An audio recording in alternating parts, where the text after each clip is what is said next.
Olá, pessoal. Hoje eu quero puxar um assunto aqui de extrema importância para todas as pessoas da área de comunicação e, obviamente, também na área de tecnologia. Eu convidei o meu grande amigo Adriano Filadoro, ele é diretor-presidente da Online Data Cloud e também é um grande especialista na tecnologia da informação. A gente vai falar um pouco aqui sobre as fake news. As novas etapas da fake news, como a tecnologia vai levar a fake news para um estágio ainda mais avançado de notícias falsas, né? Um problema que já está sendo recorrente no mundo inteiro. Começou de uma forma muito forte em 2016 nos Estados Unidos, de onde saiu esse nome, né? Fake news, notícias falsas, e está sendo um tema bastante caloroso, bastante debatido aqui no Brasil, também no âmbito da política. Então, vamos falar com o Adriano Filadoro para a gente discutir um pouquinho aqui em que estágio nós estamos da fake news, os impactos que nós temos. Realmente, a fake news ou a notícia falsa, ela não é algo novo. Ela é muito antigo, ela é muito mais que... Ela é milenar, assim, a gente pode falar. Agora, a tecnologia, ela só potencializou a distribuição disso, né? Então, a tecnologia, ela colocou uma gasolina de como isso vai se espalhar. Se a gente olhar um pouco, existiam histórias de políticos, por exemplo, em campanhas, principalmente em cidades médias, onde duas pessoas num ponto de ônibus estavam falando alto sobre a vida de um político ali, na verdade, criando uma história, inventando uma situação, e daquele ponto de ônibus, as pessoas estão em volta, acabam ouvindo aquilo, aí chega em casa, comenta, a notícia se espalhava. Hoje acontece do mesmo jeito, né? Não mudou em nada. A diferença é que hoje isso ocorre através de... isso se espalha pelo Twitter, se espalha pelo WhatsApp, de uma forma muito rápida, através das redes sociais. Isso aí dissemina uma velocidade colossal, né? Então, é um grande desafio, tanto para as redes sociais, que agora precisam criar tecnologias para tentar, de alguma forma, controlar isso, e é um desafio para a sociedade também, porque há 20 e poucos anos atrás, nós tínhamos a informação mais atualizada que tinha, ela tinha um ano atrás, né, que você estava ali olhando uma enciclopédia. Hoje a informação está a um clique, só que, e aí, que informação é essa? Será que é verdade? Não é? E tal. Então, é um desafio. Hoje, toda pessoa que tem um celular, ele se transforma num produtor de notícia, né? Ele se transforma ou num produtor ou muitas vezes apenas num compartilhador, naqueles que apenas compartilham notícias que eles não têm a mínima ideia se são verdades ou não. Adriano, recentemente eu e meu sócio, o Eduardo, a gente criou aí um vídeo para combater um pouquinho com um pouco de informação sobre como identificar fake news, né? E antes da gente falar um pouquinho dos próximos avanços da fake news, só voltar a algumas sugestões de como elas podem ser identificadas. Por exemplo, o jornalista, ele é ensinado na faculdade, desde as primeiras aulas, quando cria a sua notícia, para criar títulos que chamem a atenção, títulos fortes, né? Títulos que despertem, que sejam um pouco diferentes. Agora, as mídias sociais, quem produz mídias sociais hoje, identificou que essa é a melhor forma de chamar a atenção das pessoas, e eles acabam criando temas ou abordagens polêmicas, escandalosas até. Então, a estratégia de criar títulos assim, meio que escandalosos, olha, fulano de tal foi desmascarado, né? Um acidente inesperado, né? Muitas vezes envolvendo personalidades, são traços típicos de uma fake news, né? As fake news hoje, elas procuram fazer referência, às vezes até, a um veículo de comunicação importante, usando até o logo ou o nome, que injeta ali uma interpretação, uma deformação da informação. E, logicamente, quando se trata de áudios, quem não recebeu um áudio assim meio escandaloso, naquele estilo, você não sabe, ninguém está divulgando, a grande imprensa não está divulgando, mas o que está acontecendo é o seguinte, isso é característica típica de fake news. Então, uma das maneiras que a gente, só para citar uma aí, extremamente importante para quem tem dúvida sobre é ou não uma fake news, confira se aquela notícia está publicada na grande imprensa, né? A grande imprensa ela está estruturada, ela tem profissionais especializados para identificar, para checar, ir direto à fonte, para dizer, olha, isso é fato, isso tem sentido ou isso não tem sentido. Agora, Adriano, se o que é escrito, né, o que é apenas escrito, se o que é colocado em áudio, dentro dessa linha de escândalos, dentro dessa linha de informações absolutamente novas e na linha de você não sabia, se isso só já está enganando multidões, o que a gente pode esperar, Adriano, que a tecnologia vai trazer para esse cenário? Há pouco tempo, até você compartilhou comigo uma montagem, eu acabei não conseguindo checar aquela tecnologia, enfim, sobre os vídeos que é uma pessoa falando e saindo do rosto, com as expressões. Pois bem, agora, alguns técnicos conseguiram algo inacreditável. Programadores indianos conseguiram fazer com que o rosto das pessoas não fossem mais reproduzidos por pontos coloridos, os chamados pixels. A reprodução agora é feita em pixels, mas em 4K, ou seja, mais de 4.000 pixels, e eles tiram a imagem do rosto original da pessoa. O que acontece? Esse rapaz está falando e o computador está reproduzindo o que ele está dizendo na voz de uma estátua, na voz da líder inglesa, do Donald Trump e do Putin. Se quiser, põe um pouquinho do áudio para eles verem. Esses são os personagens do Game of Thrones. Olha só o que ele está fazendo.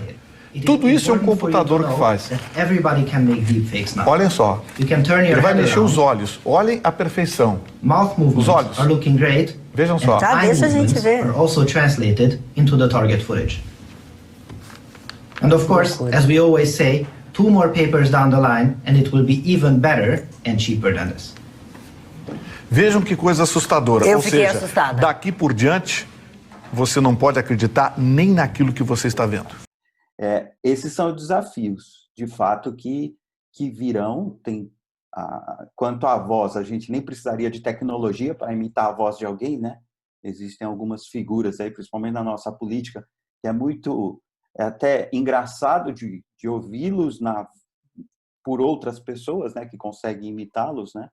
E isso nós temos esse tipo de caricatura de voz, a gente tem há bastante tempo, né? Assim eu posso chamar. Agora, vai ter as edições de vídeo, coisa que já tem as edições de foto, coisas que já tem as colagens, então tira o seu rosto e coloca no rosto de uma outra pessoa e tal. Esse é um desafio muito grande. Há pouco tempo um amigo me falou assim, o quão difícil é quando alguém... Então, eu te conheço há tanto tempo, então esse meu amigo em especial me falou, poxa, eu te conheço há mais de 30 anos. Se vem alguém e fala mal de você, ou traz uma história sobre você, olha, o Adriano fez tal coisa, olha, abala 30 anos, porque você fica pensando, como que ele foi fazer aquilo? Mas será que ele fez aquilo? Então, a gente está num momento efetivo de excesso de informação, né? Nós antes tínhamos que correr atrás da informação. Me parece que agora nós precisamos correr da informação, né? Então nós temos que e é difícil. Você vai fazer isso como? Se desconectando? Não. Eu vou trazer uma questão técnica aqui para você, Gilberto. Acima de tudo, acima da falácia, tem a questão técnica aqui, uma questão de segurança. Hoje, nós dependemos 100% da tecnologia. Não conseguimos hoje olhar o mundo funcionando, os negócios funcionando, as transações sem tecnologia. sem a informação, sem conectividade, sem as mídias sociais, sem as redes sociais. Tá? As redes sociais empregam de forma indireta muita gente. É verdade. Então, tem muitos negócios que dependem da tecnologia.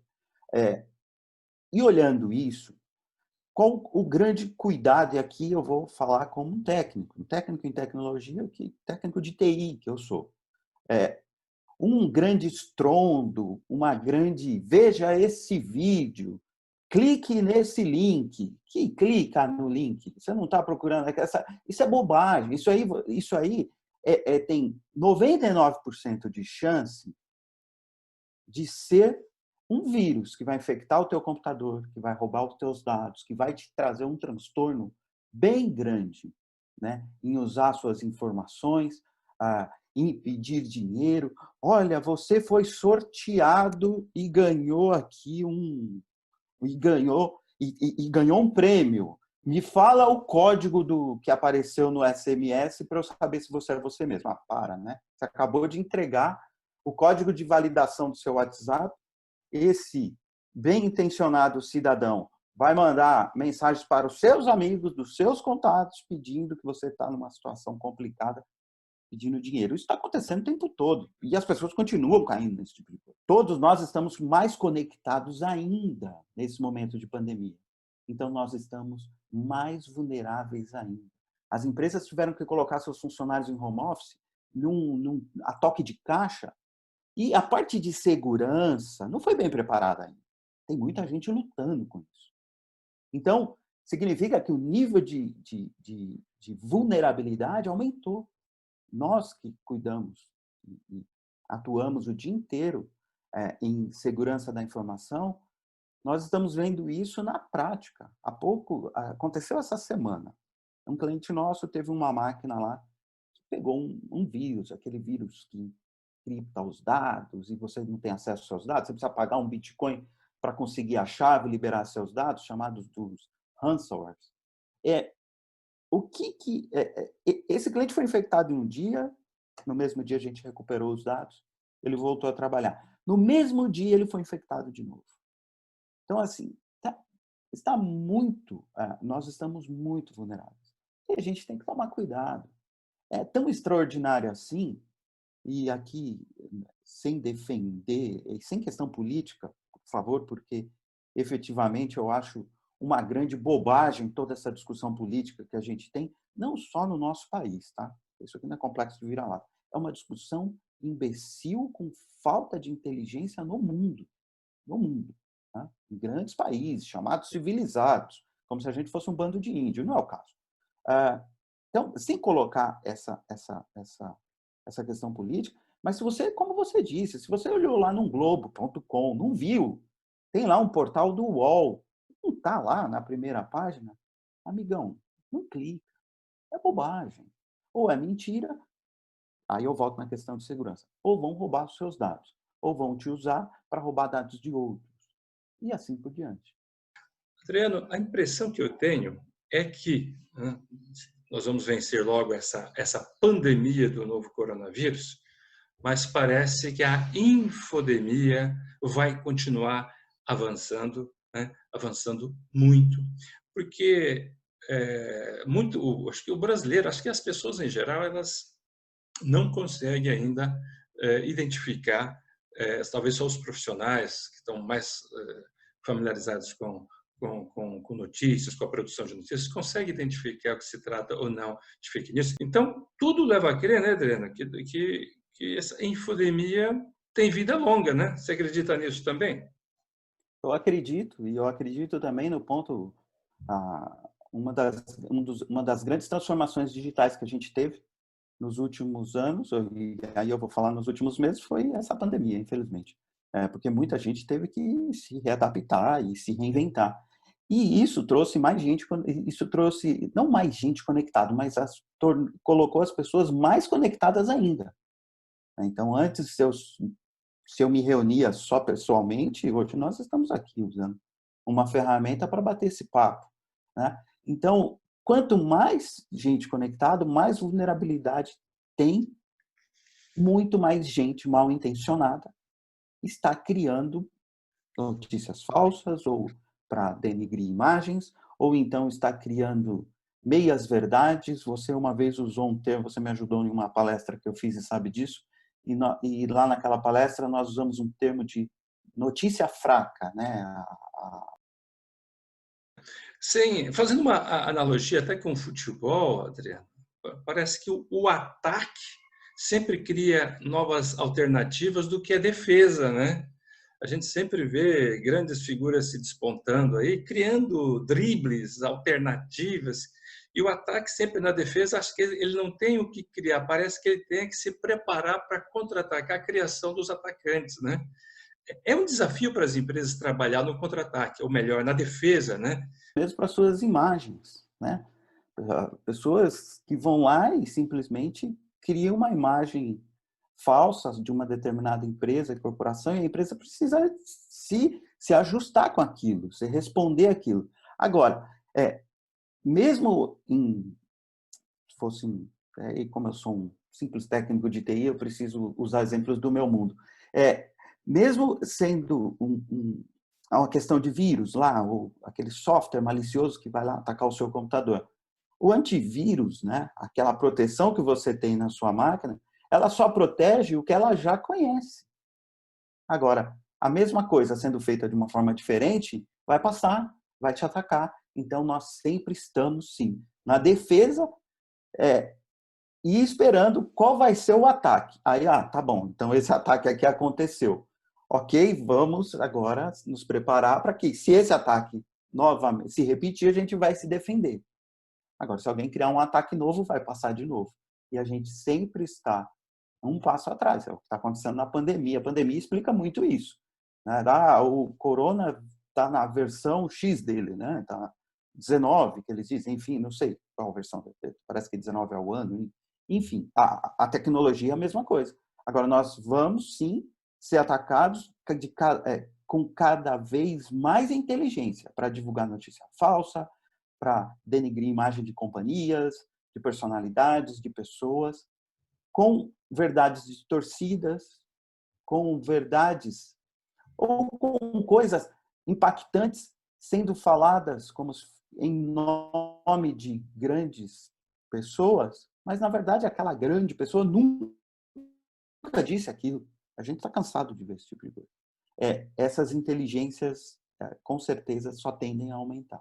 Recentemente eu li um dos executivos do Google dizendo que nesse contexto todo, Adriano, as próprias pessoas que acharem oportunas vão recriar, fazer uma nova narrativa das suas próprias histórias de forma que melhor convém diante de um determinado público. Ou seja, eu posso, digamos, vamos usar um exemplo de qualquer tipo de político, né? Digamos que o passado dele não seja tão agradável assim, então ele pode recontar a sua história, né? A sua história digital, ele pode fazer uma nova narrativa, se tornar aí a melhor das opções, né? Esse livro era o The New Digital Age, uma leitura que eu tenho aqui já há um bom tempo. É nesse livro escrito por Eric Schmidt e Jared Cohen, ele coloca esse contexto. Aquilo sempre me impressionou, Adriano. Como é que você pode reescrever a sua própria história? Isso já acontece, isso já aconteceu, isso assusta. Você não só reescreve a sua história digital. E aqui tem uma questão de comportamento que todos precisamos ter atenção. Eu posso reescrever a minha história de acordo com o que seria conveniente para você, Gilberto. Porém, essa mesma história para o outro não seria legal. Então, eu vou reescrever, eu vou para o outro, quando ele me vê, ele vai me ver da forma que ele quer ver. Você vai me ver da forma que você quer ver. O nome disso são como que se faz isso no futuro? Não, se faz isso no passado, presente, e vão continuar fazendo com mais inteligência ainda. Você faz isso através de bolhas digitais. Então, você tem as bolhas sociais, e aqui eu vou trazer lá a bolha digital. E aí eu vou usar um exemplo dos Estados Unidos, que aquela eleição, e aqui eu não estou levantando uma hipótese, nada disso, isso é Isso é conteúdo de documentário. Vai lá no Netflix, você vai olhar lá aquele documentário, se eu não me engano, Privacidade Invadida, que fala do caso daquela companhia que não existe mais, né, a Cambridge Analytica. O que os cientistas de dados conseguiram fazer com a eleição americana, com a questão do Reino Unido, a questão do Brexit, e eleições em outros lugares do mundo, inclusive aqui no Brasil, onde eu vou levar o discurso que você quer ouvir. Que discurso você gosta de ouvir? Olha, eu gosto de ouvir o discurso que tem muro na fronteira do México. Então, você vai ouvir disso. E o outro acha um absurdo ouvir. Então, vamos falar do que esse outro gosta de ouvir. Não vou falar, e ele não vai me ver falando do muro. Porque eu vou gerar conteúdo na bolha digital dele sobre que eles gostam de ouvir. E aí, então, além de recriar a história, cientistas de dados, e aí, coitado dos cientistas de dados, eu fiz incompleto, mas eu vou completar. Está nos meus planos, antes de morrer, completar meu MBA de ciências de dados, né, de analytics. Você não tem como regular isso, de certo modo, e o que você consegue fazer com os dados que nós entregamos gratuitamente para as empresas, para todos, é assim assustador. Então, eu consigo manipular sentimento, eu consigo manipular, né, comportamento, eu consigo manipular, enfim, eu consigo... e isso é usado, isso foi criado para o mal? Lógico que não. A tecnologia, e esse é um ponto, porque às vezes a gente está demonizando o cara errado. A tecnologia, ela é amoral, ela não tem moral. Ela foi feita para o bem, né? Agora, ela é amoral. Se eu vou usar aquela mesma técnica para o mal, vai servir para o mal. Né? O problema não é a tecnologia, o problema não é os matemáticos, não são os matemáticos, o problema não é os cientistas de dados, né? Ou os cientistas de comportamento. O problema é quem usa isso para o mal. Tá? Mas a análise de comportamento está cada vez mais feroz. Cada vez mais feroz. E aí você vai receber uma narrativa, não uma reescrita da minha narrativa, eu colocaria da seguinte forma, principalmente falando de políticos, né? Ele vai contar a história boa que faz bem aos seus ouvidos. Para o outro, não faz bem, então ele não vai ver. E aí eu vou contar outra narrativa lá. E para o outro, conta outra. E assim vai, e isso gera uma enorme manipulação. Porque ninguém consegue ter todas essas faces. Né? Então, você acaba, em verdades, criando um fato mentiroso. Né? Contando um monte de verdade é uma mentira, porque ele não tem como atender todos esses públicos. Eu não tenho como ser essa história e ser esse, e ser... Não. Então, isso, se ele não tem como ser e contou, é mentira. Né? Então, novas formas de fake news. Verdades na fake news vão surgir. Você que está vendo esse vídeo, você deve estar entendendo muito bem agora porque que eu chamei o Adriano Filadoro para falar sobre esse tema, né? A gente pensa que você está indo bem numa estrada, né, com volume certo de informação, aí passa uma Ferrari a 300 por hora aí com muita carga de informação, com muita luz sobre esse tipo de tema.